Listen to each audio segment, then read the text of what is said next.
శ్రీ కళ్యాణ వెంకటేశ్వర స్వామివారి బ్రహ్మోత్సవాలలో చివరి రోజైన శుక్రవారం ఉదయం చక్ర స్నానం శాస్త్రోక్తంగా జరిగింది. అర్చకులు, అధికారులు, భక్తులు పెద్ద ఎత్తున స్నానాలు ఆచరించారు.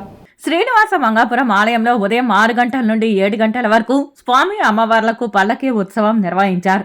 ఉదయం 8 గంటల 30 నిమిషాల నుండి 9 గంటల 30 నిమిషాల వరకు పుష్కరిణి ఎదురుగా శ్రీదేవి భూదేవి సమేత శ్రీ కళ్యాణ వెంకటేశ్వర స్వామివారికి శ్రీ సుదర్శన చక్రతాళవార్కు స్నపన తిరుమంజనం వైభవంగా నిర్వహించారు.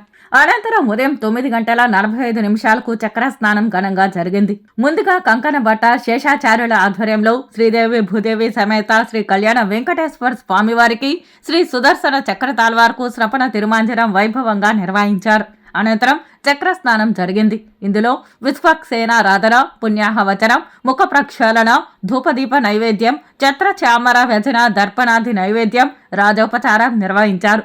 ఆర్ఘ్యపాద నివేదనలో భాగంగా పాలు, తేనె, కొబ్బరి నీళ్లు, పసుపు, గంధంతో స్నపనం నిర్వహించారు. వీటిని శంఖనిధి, పద్మనిధి, సహస్రధార, కుంభధారాలతో వైఖానస ఆఘమోక్తంగా స్నపనం నిర్వహించారు. ఈ సందర్భంగా ఉపనిషత్తు మంత్రాలు, దశశాంతి మంత్రాలు, పురుష సూక్తం, శ్రీ సూక్తం, భూసూక్తం, నీలా సూక్తం, విష్ణు సూక్తం వంటి పంచసూక్త మంత్రాలు, దివ్య ప్రబంధంలోని అభిషేక సమయంలో అనుసంధానం చేసే వేదాలను టీటీడీ వేద పారాయణదారులు పారాయణం చేశారు. ఈ వేడుకలో ఒక్కో క్రతువులో ఒక్కో రకమైన ఉత్తమ జాతి పుష్పమాలలను స్వామి అమ్మవార్లకు అలంకరించారు. ఎవరైతే బ్రహ్మోత్సవాలలో పాలు పంచుకుంటారో వారు సమస్త పాప విముక్తులై ధనధాన్య సమృద్ధితో తులతూగుతారు.